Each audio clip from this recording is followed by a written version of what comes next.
You know the story. Mark Zuckerberg started Facebook in his Harvard dorm room.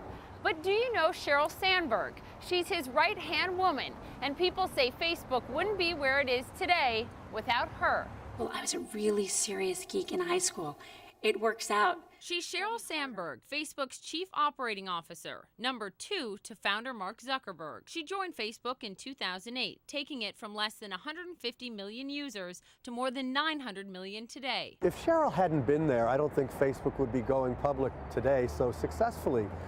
She came in and basically created the business. She had a whole month's worth of meetings trying to figure out what business Facebook was even in. A Harvard grad who worked as Larry Summers' chief of staff at the U.S. Treasury Department, she landed next at Google, where she built the company's ad business. I think Sheryl's, main contribution was actually figuring out how to go from essentially 0 customers in a new channel to figure out how we were going to get billions of dollars and 1 million customers, and she built that from scratch. She's so important to Facebook, the company's public filing documents say losing her could harm the company.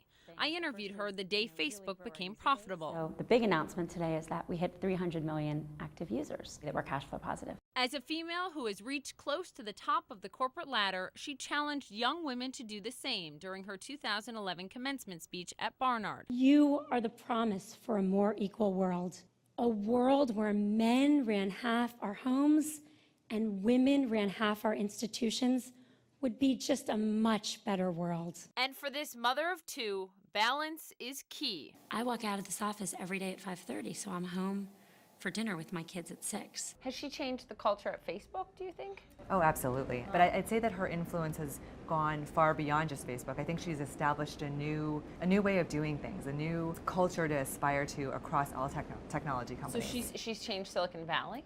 Absolutely. If you look at Oracle or you look at Apple, a lot of these companies have a single leader. Usually it's always been a guy who has a singular vision. We're seeing a shift from ego-driven to leadership-driven. People who know her say Washington could be in the cards. I told her she should run for president. I think Sheryl will end up in Washington, and I honestly think she could someday be president, and that's not a joke. President. Sheryl has a political background. She has unlimited resources. She connects with young people. She's got a whole package.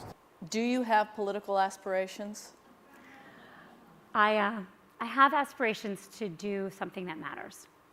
And right now, I don't think there's much I could do that would matter more than Facebook. A big challenge Sandberg faces, making money off an exploding number of mobile users. Ultimately, Zuckerberg controls the company with more than half the voting shares. Her biggest challenge is going to be managing Mark and helping figure out how much Mark and she together can push on the product while they are a public company. Poppy Harlow, CNN, New York.